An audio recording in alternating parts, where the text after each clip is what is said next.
রাফি অনুর বাবাকে শান্ত স্বরে বলল, আঙ্কেল অনু বৃষ্টিতে ভিজে এমন হয়েছে। রাফি অনুকে নিয়ে অনুর রুমে গিয়ে শুয়ে দেয়। অনুর বাবা রাফিকে বলল, রাফি বাবা, আমার মেয়ে সুস্থ হয়ে যাবে তো? ওর কোনো ক্ষতি হবে না তো? রাফি অনুর বাবাকে বলল, অনুর কিছু হবে না আঙ্কেল, ঠিক হয়ে যাবে। অনুর মা আমেনা বেগম অনুর রুমে এসে অনুকে চোখ বন্ধ অবস্থায় বিছানা শুয়ে থাকতে দেখে রাফিকে বলল, বাবা রাফি, অনুর কি হয়েছে?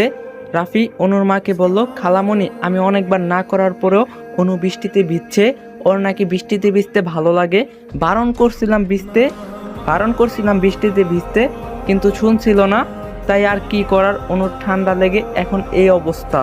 রাফির কথা শুনে মনে মনে আমেনা বেগম অনুর প্রতি অভিমান হলো। অনুর বাবা বলল, মেয়েটা আমার এখনো ছেলে মানুষই গেল না, কখন যে নিজের ভালোটা বুঝতে পারবে।